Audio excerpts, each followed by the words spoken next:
স্বাগত সবাইকে। আমন্ত্রণ এবং আইডিএস শিরোনাম দেখছেন, পুরো খবর জানাতে সঙ্গে আছি।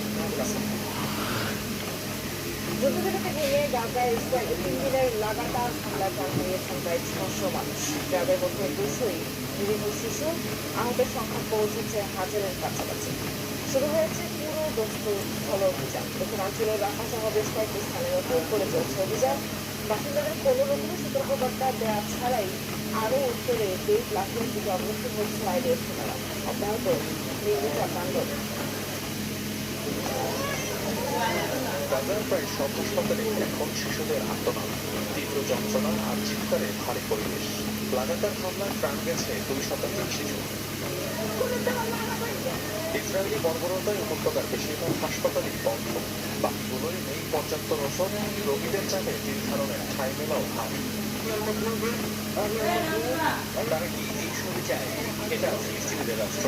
হাসপাতালে চিকিৎসা নেই, ওষুধ নেই, কোনো পানি খাবার নেই। বিশ্ববাসী আপনারা দেখুন।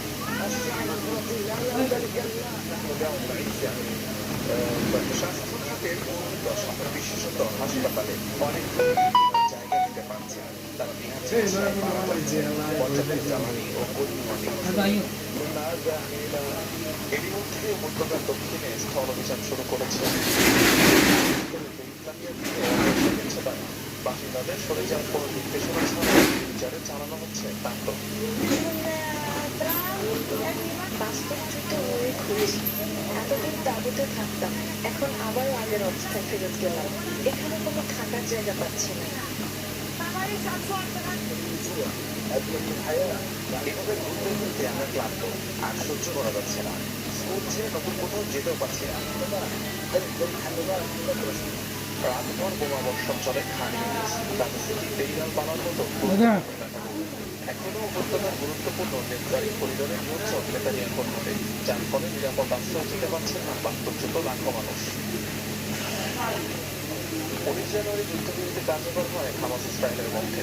তবে তা ভেস্তে দিয়ে মঙ্গলবার পুনরায় গাজায় হামলা শুরু করে তেল আবিব। অনেক রহমান, যমুনা নিউজ। জিম্মি মুক্তি কিংবা যুদ্ধবিরতির মেয়াদ নির্ধারণ বিষয়ক বিশেষজ্ঞদের পাশাপাশি ইসরায়েলের চলমান অভিযানে যুক্তরাষ্ট্রের সমর্থনকেও গাজার ফিলিস্তিনের পরিকল্পনা